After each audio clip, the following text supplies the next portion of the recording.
Super 6 లో భాగంగా ప్రకటించిన ఉచిత గ్యాస్ సిలిండర్ల పంపిణీ పథకాన్ని దీపావళి సందర్భంగా అమలు చేయనున్నట్లు సీఎం చంద్రబాబు తెలిపారు.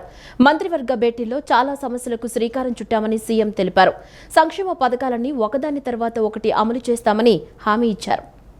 మహిళలకు సీఎం చంద్రబాబు శుభవార్త చెప్పారు. సూపర్ 6 లో భాగంగా ప్రకటించిన ఉచిత గ్యాస్ సిలిండర్ల పంపిణీ పథకాన్ని దీపావళి పండుగ సందర్భంగా అమలు చేయనున్నట్లు తెలియజేశారు.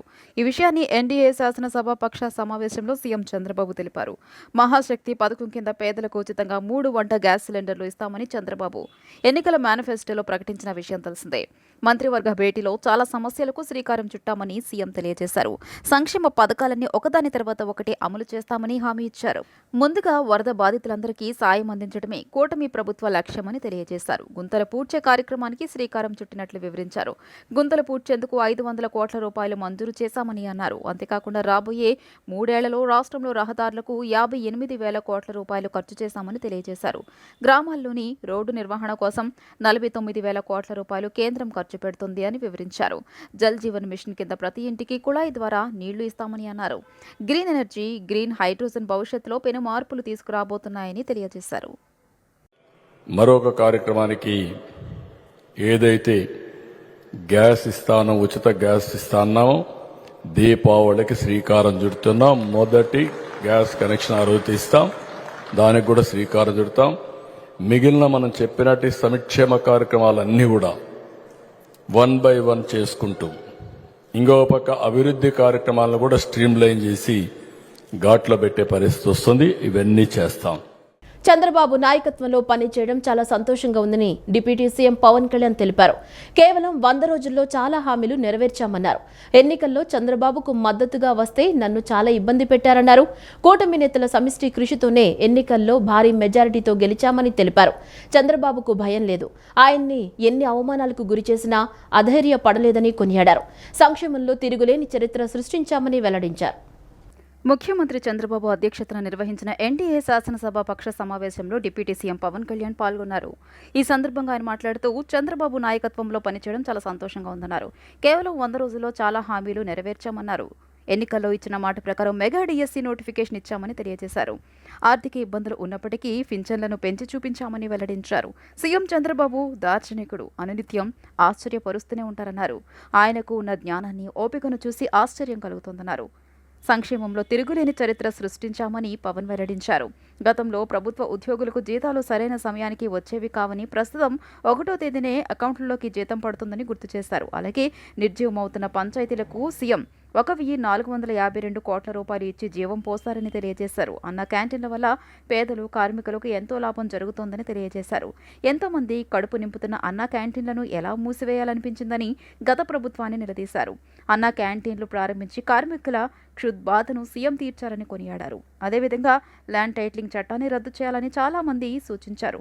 ల్యాండ్ టైటిలింగ్ చట్టాన్ని రద్దు చేసి పేదల భూములను రక్షించిన సీఎంకు కృతజ్ఞతలు తెలియజేశారు. ఇన్ని సంవత్సరాలైనా ఆయన ఓపిక నన్ను ఆశ్చర్యపరుస్తుంది. అసలు ఆయన మనసు, మైండ్ నిరంతరం పనిచేస్తూనే ఉంటుంది.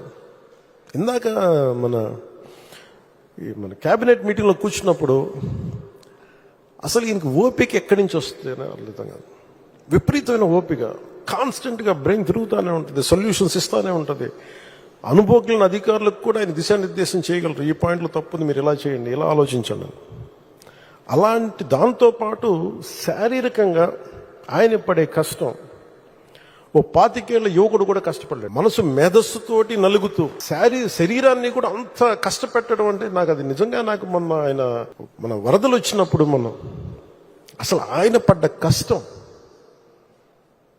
కొంతమంది అనుకోవచ్చు ఆయన దిగాల్సిందేముంది. చాలాసార్లు పెన్షన్ గురించి మేము మాట్లాడుకుంటా ఉంటే చాలాసార్లు దీంట్లో నేను పెన్షన్ బాగా ఎక్కువ చేద్దామని అనుకుంటే ఎలా సార్ పాసిబిలిటీ అంటే కష్టంగా ఉంటుంది, కానీ మనం పెంచాలి. ఆయనకున్న ఆకాంక్ష కూడా ఏంటంటే సంపద కొద్ది మంది దగ్గర ఉండిపోకూడదు, అవి తిరుగుబాట్లు వస్తాయి.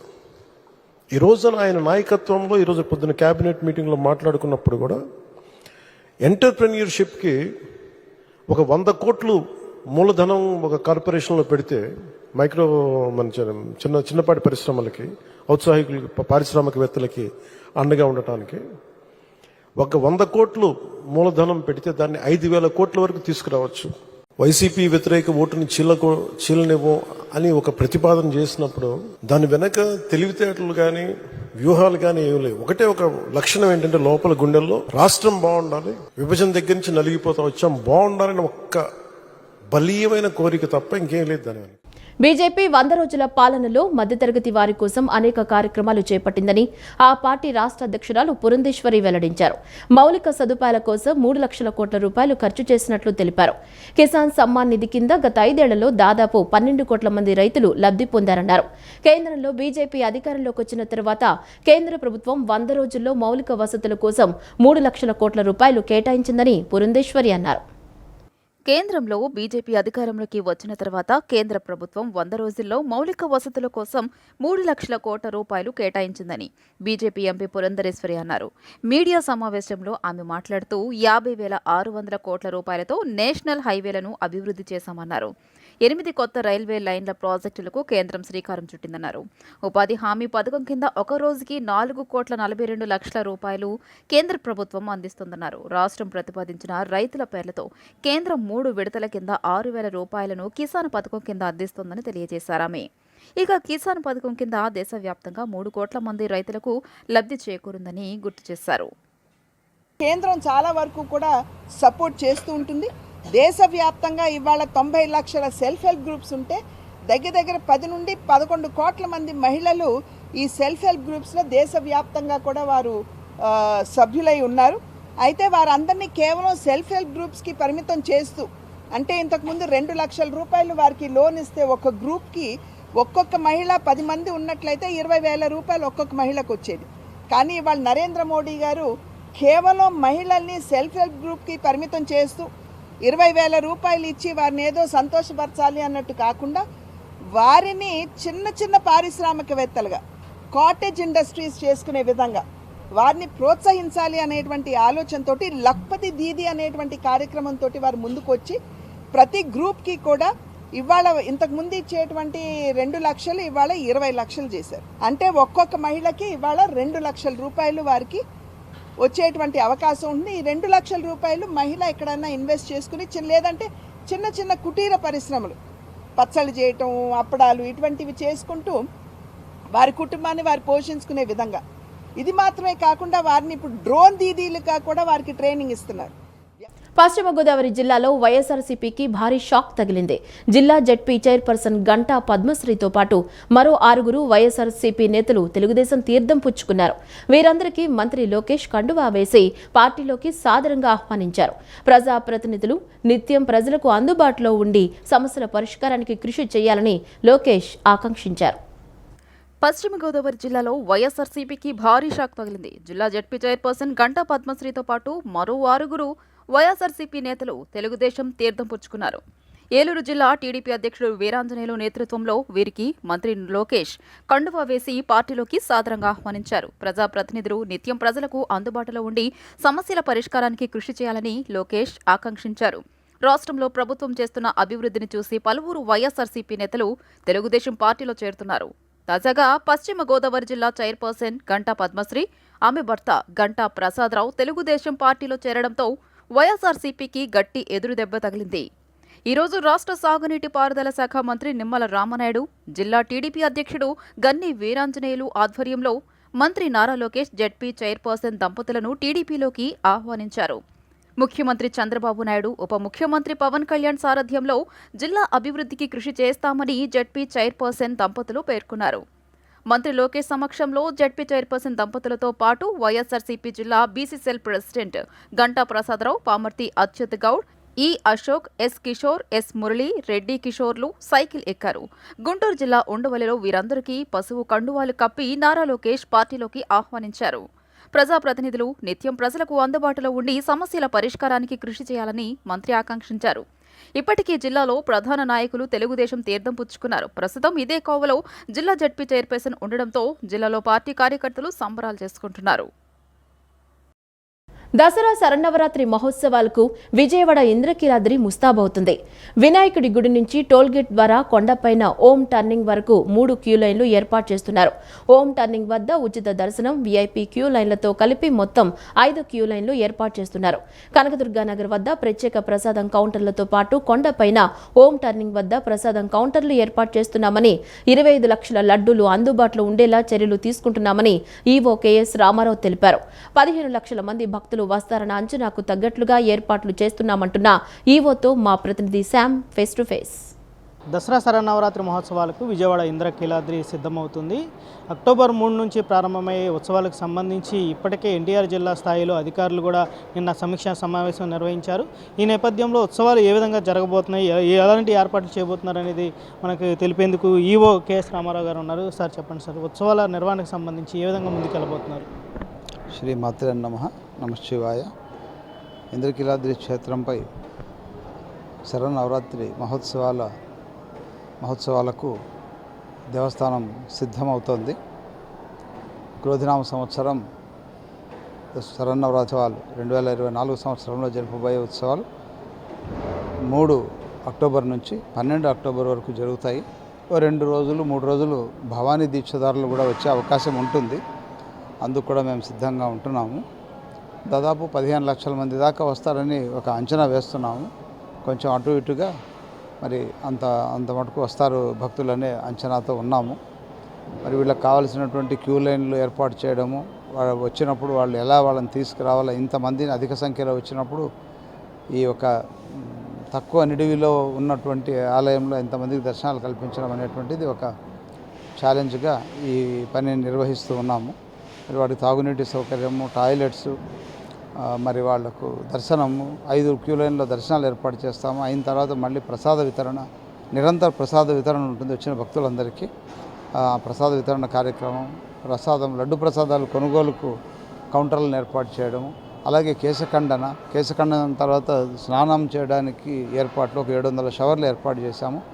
ఇలా పార్కింగ్ ఏరియాలు వివిధ ప్రాంతాల్లో దూరంగా ఏర్పాటు చేసుకుంటూ షవర్స్ని ఏర్పాటు చేసి మళ్ళీ వాళ్ళు వచ్చిన తర్వాత వాళ్ళకి ఏమైతే అవసరాలు ఉన్నాయో, కేశఖండనకు వెళ్ళేవాళ్ళు కేశఖండనకు వెళ్తారు, దర్శనానికి వచ్చేవాళ్ళు దర్శనానికి వస్తారు, ప్రసాదాలు తీసుకునేవాళ్ళు ప్రసాదాలు తీసుకొని ఇలా స్వామివారిని దర్శించుకొని వెళ్ళేదానికి మార్గం సుగమం చేసి వాళ్లకు సునాయాసంగా అత్యంత తక్కువ సమయంలో శీఘ్ర దర్శనం ఏర్పాటు చేసి భక్తులను సంతృప్తికరంగా పంపించడానికి స్వామి అమ్మవారి యొక్క అఖండమైనటువంటి దీవెనలు అందుకొని వాళ్ళు వెళ్ళాలని దేవస్థానం ప్రయత్నిస్తారు. ఉత్సవాలకు కీలక ఘట్టం ఏదైతే ఉందో అమ్మవారి మూల నక్షత్రం, జన్మ నక్షత్రం, ఆ రోజు ముఖ్యమంత్రి చంద్రబాబు గారు కూడా పట్టు వస్త్రాలు సమర్పించే అవకాశం ఉంది. ఈ నేపథ్యంలో భక్తుల రద్దీ, ఇటు వీఐపీల దర్శనానికి సంబంధించి ఎటువంటి చర్యలు తీసుకోబోతున్నారు సార్? మాన్య ముఖ్యమంత్రి వర్యులు శ్రీ నారా చంద్రబాబు నాయుడు గారు 9వ తారీఖున యథాప్రకారంగా సాంప్రదాయానుసారం వస్త్ర సమర్పణ చేయనున్నారు. మరి ఆ రోజు మూలా నక్షత్రం భక్తులు కూడా తాకిడి ఎక్కువగానే ఉంటుంది. భక్తులు చాలామంది దర్శించుకోవాలని అనుకుంటారు. కానీ మనం చేస్తున్నటువంటి ఈ పెద్ద అరేంజ్మెంట్స్ వల్ల దేవాదాయ శాఖ మంత్రులు ఆనం రామనారాయణ రెడ్డి గారు, అలాగే కమిషనరు, మరి సెక్రటరీ అయినటువంటి సత్యనారాయణ ఐఏఎస్ గారు, తర్వాత స్థానిక ఎమ్మెల్యే గారు, ఎంపీ గారు, ఇలా అందరూ ఇన్వాల్వ్మెంట్ అయ్యి ఏమైనా మా సహాయం కావాలన్నా మీరు అడగండి అంటూ మనకు సూచనలు ఇస్తూ పనులను చేయించుకుంటున్నారు. మరి ఈ అందరి యొక్క సపోర్ట్ తోటి, గైడెన్స్ తోటి మేము ఈ కార్యక్రమాన్ని నిర్వహిస్తున్నాము. ఎంతమంది వీఐపీలు వచ్చినా అమ్మవారి యొక్క భక్తితో వస్తున్నారు కాబట్టి అందరినీ సమీకరించుకొని ఈ విస్తృతమైన ఏర్పాట్ల వల్ల ఎవరికి ఇబ్బంది ఉండదని భావిస్తున్నాము. కొంత కాలయాపన జరుగుతుంది, కొంత క్యూ లైన్లో ఎక్కువసేపు ఉండాల్సిన అవసరము, లేదా ప్రోటోకాల్ వచ్చిన వాళ్ళు కూడా కాసేపు వెయిట్ చేయాల్సిన అవసరం రావచ్చు. దానికి వేచి సంయమనంతో ఉండాల్సిందిగా నేను విజ్ఞప్తి చేస్తున్నాను. ప్రోటోకాల్ దర్శనాల కోసం ఉదయం 8 నుంచి 10 దాకా, అలాగే సాయంత్రం 2 నుంచి 4 దాకా ప్రోటోకాల్ దర్శనాలను ఆ సమయంలో రావాల్సిందిగా మేము విజ్ఞప్తి చేస్తున్నాము.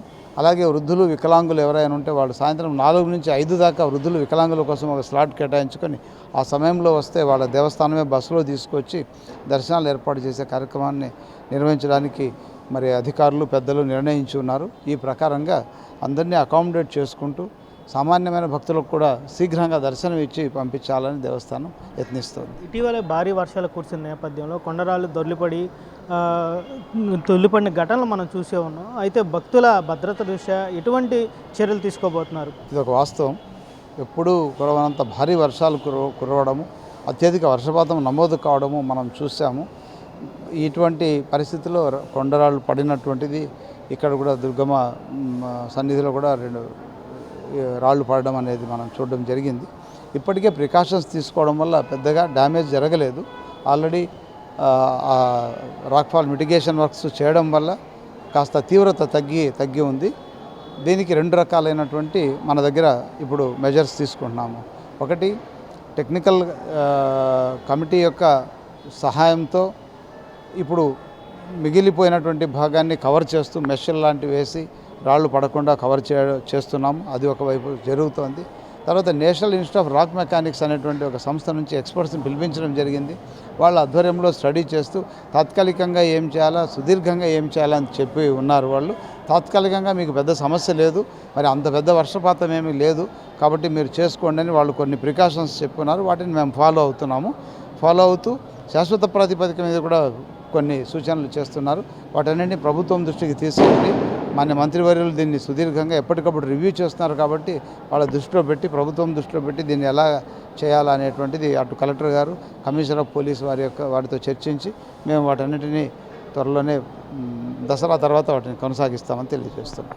సామాన్య భక్తులకు పెద్దపీట వేస్తూ అమ్మవారి దర్శనాన్ని శీఘ్రంగా దర్శించుకునేలాగా అన్ని ఏర్పాట్లు చేశాము. ఇటు భక్తుల భద్రత దృష్ట్యా కూడా ప్రత్యేక ఏర్పాట్లు కూడా చేసుకున్నాం. నిరంతరం కూడా సమీక్షలు, సమావేశాలు నిర్వహిస్తూ ఉత్సవాలను జయప్రదంగా నిర్వహించేందుకు అన్ని కార్యాచరణలు, ప్రణాళికలు సిద్ధం చేసుకున్నట్లు ఈవో చెబుతూ ఉన్న పరిస్థితి. వీడియో జర్నలిస్ట్ రాయప్తో శ్యామ్, సిటీ న్యూస్, ఇంద్రకీలాద్రి. గత 5 ఏళ్లలో వైసీపీ సర్కార్ పర్యాటక శాఖను నిర్లక్ష్యం చేసిందని ఆంధ్రప్రదేశ్ పర్యాటక శాఖ మంత్రి కందుల దుర్గేష్ మండిపడ్డారు. తిరిగి గాడిన పెట్టేందుకు కూటమి సర్కార్ నడుం బిగించిందని ఆయన చెప్పారు. ఈ నెల 27న విజయవాడలో ప్రపంచ పర్యాటక దినోత్సవం నిర్వహించాలని నిర్ణయించామని ఆయన చెప్పారు. అక్టోబర్ 15 కల్లా టూరిజంపై డిపిఆర్ రూపొందించి కేంద్రానికి అందజేస్తామని ఆయన చెప్పారు. ఆంధ్రప్రదేశ్ పర్యాటక శాఖ మంత్రి కందుల దుర్గేష్ రాజమహేంద్రవరంలో విలేకరుల సమావేశం నిర్వహించారు. సమావేశంలో ఆయన మాట్లాడుతూ శ్రీశైలం ఐకానిక్ టూరిజం, ఉమ్మడి గోదావరి జిల్లాలను అఖండ గోదావరిగా, బాపట్ల కారిడార్, సంగమేశ్వరాన్ని పర్యాటకంగా అభివృద్ధి చేసేందుకు 250 కోట్ల రూపాయలతో ప్రతిపాదనలు తయారు చేసి కేంద్రానికి అందజేస్తామని వివరించారు. 400 కోట్ల రూపాయలు కేంద్రం నుంచి తీసుకొచ్చేందుకు కృషి చేస్తామని, పెట్టుబడిదారులను ఆహ్వానిస్తామని అన్నారు. స్వదేశీ టూరిజంతో అరకు, లంబసింగి ప్రాంతాలను అభివృద్ధి చేస్తామని ఆయన చెప్పారు. వాటర్ స్పోర్ట్స్ను అభివృద్ధి చేస్తామని మంత్రి కందుల దుర్గేష్ వివరించారు. ప్రసాద్ టూరిజం కింద 25 కోట్ల రూపాయలతో ఆధ్యాత్మిక క్షేత్రం అన్నవరంను అభివృద్ధి చేస్తామని ఆయన హామీ ఇచ్చారు.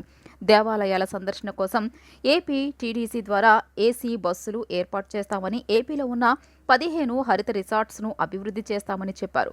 ఏపీలో సినిమా షూటింగ్ల కోసం సింగిల్ విండో విధానంలో సహకరిస్తాం. తెలుగు సినీ పరిశ్రమకు ఏపీ ప్రభుత్వం సహకరిస్తోంది. నంది అవార్డులు, నంది నాటకోత్సవాలు నిర్వహిస్తాం. కడియపులంకలో నర్సరీలను పర్యాటక రంగంగా అభివృద్ధి చేసేందుకు కృషి చేస్తున్నాం. పర్యాటక శాఖలో అవినీతిని ప్రక్షాళన చేస్తామని పేర్కొన్నారు. మన ఆంధ్రప్రదేశ్ తాలూకు టూరిజం అభివృద్ధి గురించి స్పష్టంగా వారికి వివరించడం, దాని ప్రకారం దీనికి ప్రత్యేకమైనటువంటి scheme for special assistance to states for capital investment, SASCI అంటారు దాన్ని. సాసి ద్వారా ఇవ్వడానికి కేంద్ర ప్రభుత్వం ముందుకొచ్చింది. దానికి సంబంధించి 4 డెస్టినేషన్స్ మనం రెడీ చేసాం. ఐకానిక్ టూరిస్ట్ సెంటర్స్, ఒకటి శ్రీశైలం నంద్యాల శ్రీశైలంలో ఉన్నటువంటి టెంపుల్ టూరిజంతో పాటు అక్కడ ఉన్నటువంటి టైగర్ రిజర్వ్, మన పుల్లు రిజర్వ్ ఉంది అది, దాంతోపాటు అక్కడ ఉన్నటువంటి వాటర్కి అదొక ఐకానిక్ టూరిస్ట్ ప్లేస్గా తయారు చేయడానికి ఒక ప్రతిపాదన చేస్తూ ఉన్నాం.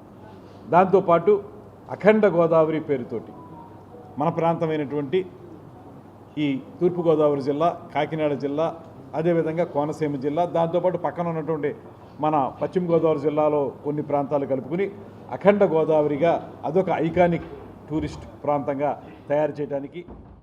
ప్రకాశం బ్యారేజీ గేట్ల వద్ద బోట్ల తొలగింపు ప్రక్రియ కొనసాగుతుంది.